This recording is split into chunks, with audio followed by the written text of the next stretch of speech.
La barrière tient bon.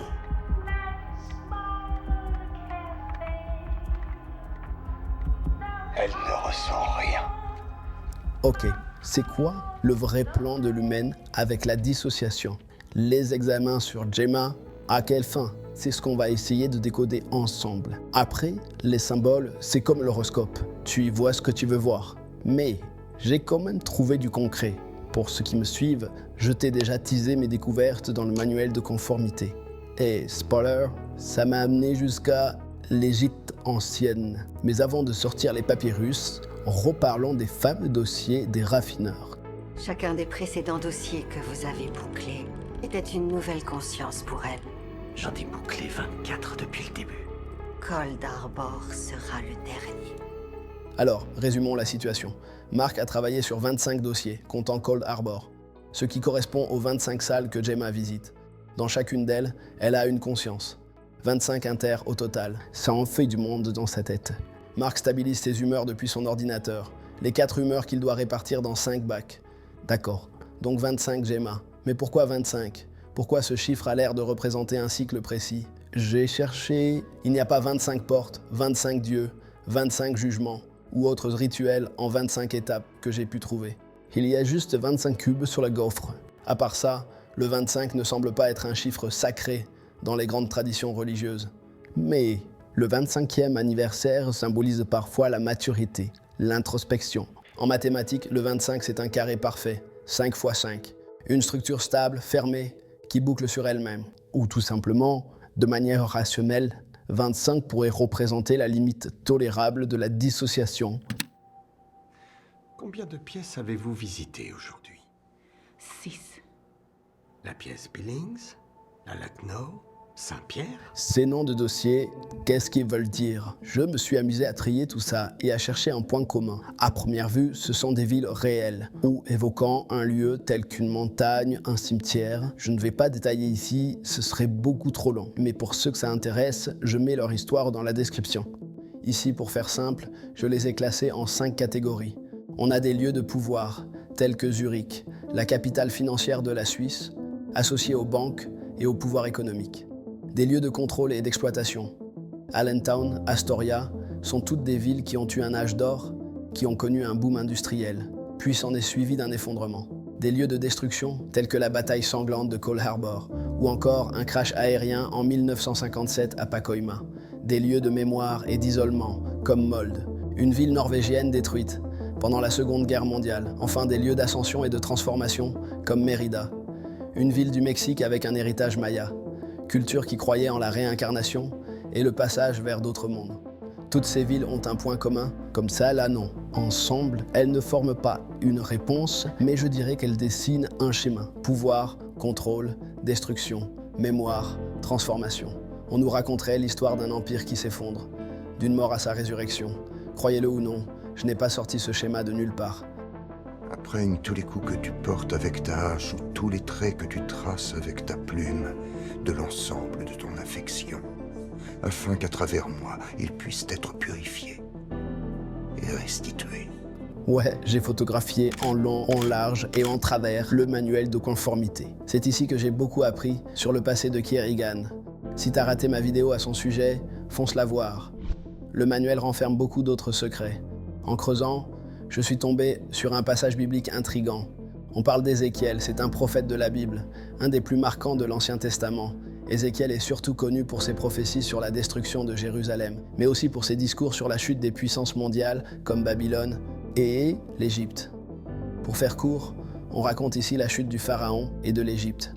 Une mise en garde contre l'orgueil, la grandeur illusoire et le fait que même les plus puissants peuvent tomber sous le jugement divin. Mon Dieu, que vous êtes verbeux. Heureusement que ce n'est pas vous qui avez écrit le premier appendice. Il se serait infecté. Je vois des symboles égyptiens partout. Non, toujours pas convaincu. Regarde le tableau de Cold Harbor, avec Mark au centre, levant la main comme Moïse séparant les eaux. Il guide le peuple élu vers la terre promise. Moïse, ce mec qui a grandi à la cour du Pharaon, avant de libérer les siens. À ce stade, difficile de croire que l'Égypte n'est pas une référence directe pour l'auteur.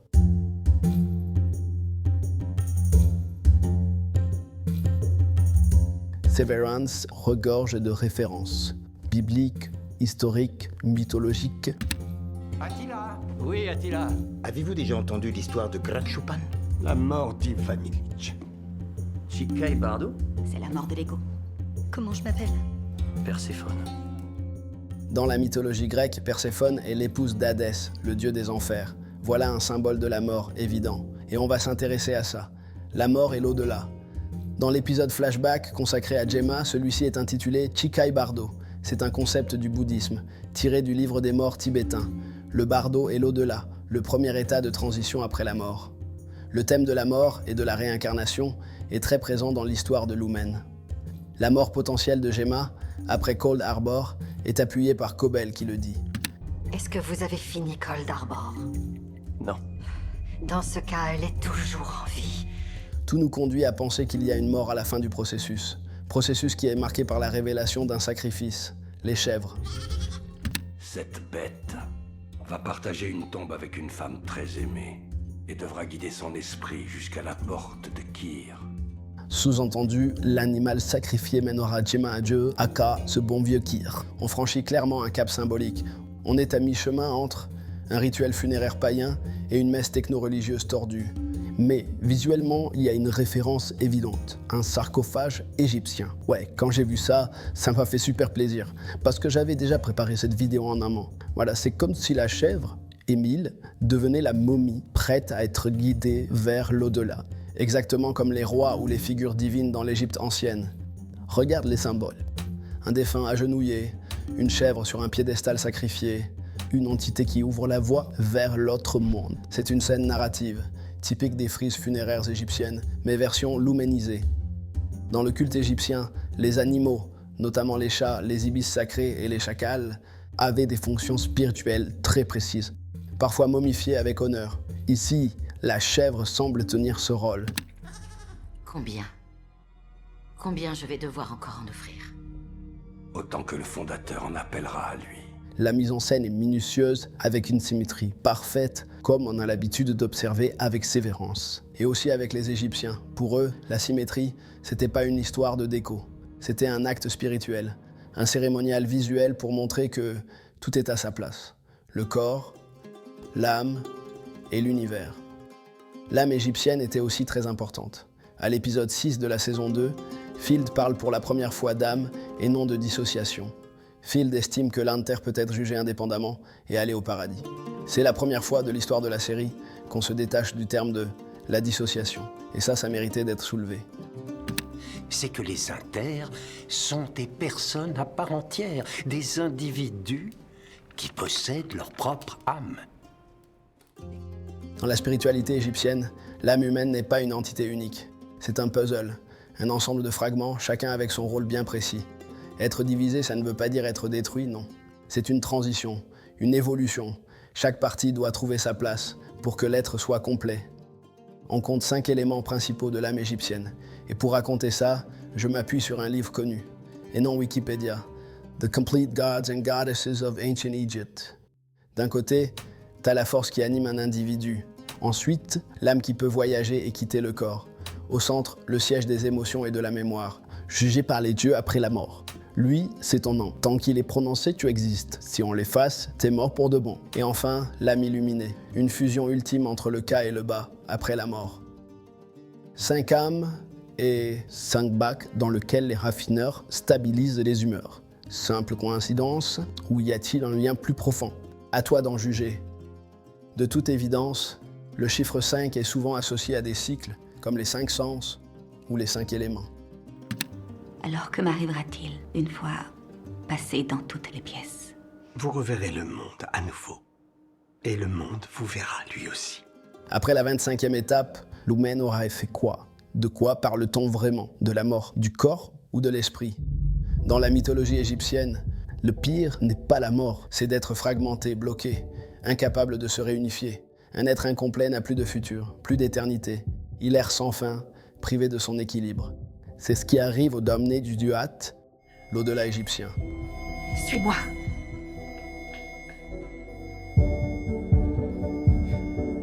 L'entreprise Lumen est littéralement un Duat moderne. Un monde où leurs employés sont fragmentés, comme dans la vision égyptienne, mais avec une différence majeure. En Égypte, cette séparation servait à un but spirituel. Dans Severance, elle sert un but capitaliste et oppressif. Là où les Égyptiens cherchaient l'harmonie de l'âme, Lumen crée des esclaves sans âme. Mais hormis être des prisonniers, Irvine, Ellie et Dylan, à quoi sert-il? Je veux dire, Mark a créé 25 gemmas, d'accord? Et les 3 autres raffineurs alors? Ils foutent quoi à Lumen? Option numéro 1, ils sont là pour la déco. Imagine Mark tout seul dans son bureau. Un employé isolé, c'est instable. Un employé dans un open space avec des collègues, des pauses café, des rituels, c'est plus réaliste, plus durable, plus testable. Et regarde bien, début de saison 2, tout le monde est remplacé, sauf Mark. Lumen n'a Dieu que pour lui. Ses 3 collègues ne seraient là que pour créer un écosystème autour de Mark. S'il vous plaît, ce sont mes amis, vous n'avez pas le droit de les faire disparaître. Le bureau va lui donner ce qu'il veut. Il ne finira pas sans eux. Option numéro 2, ils bossent eux aussi sur des cobayes. Mark a travaillé sur 25 dossiers. Mais justement, revenons sur ça. Moi, j'en ai trouvé 33. Donc les 8 autres dossiers, ils savent à quoi. J'imagine qu'ils ont été distribués à Ellie, Irvine et Dylan, et peut-être qu'ils concernent d'autres cobayes. Humains, animaux, clones, everything is possible. Chacun pourrait avoir son propre projet fantôme. Parlons de fantômes, n'oublions pas qu'il y a 4 autres spécimens au sous-sol. Dans l'attente d'en savoir plus sur eux, peut-on envisager que nos 3 héros ont un lien précis avec Lumen, à l'instar de Mark et Gemma? C'est ce que j'aimerais découvrir en saison 3. Nous recentrer sur leurs enjeux. Je n'ai pas envie de me dire qu'on a fait tout ce chemin pour apprendre que Dylan était juste là pour piquer des M&M's. Sinon, je brûle le badge Lumen. T'es d'accord ou pas? Il y a encore tellement de choses à raconter sur cette série passionnante. Est-ce qu'une potentielle rébellion de Mitchek se dessine? Irvine et son enquête en sous-marin, ça reste très mystérieux. Bref, dis-moi en commentaire si tu veux que je creuse tout ça. Si t'as kiffé, abonne-toi et commente. Si t'as grave kiffé, tu peux cliquer sur le bouton merci. C'est ce qui finance ma future Porsche. À toutes les personnes qui participent, thank you. Ça me motive à fond. Je te chope sur la prochaine, bye.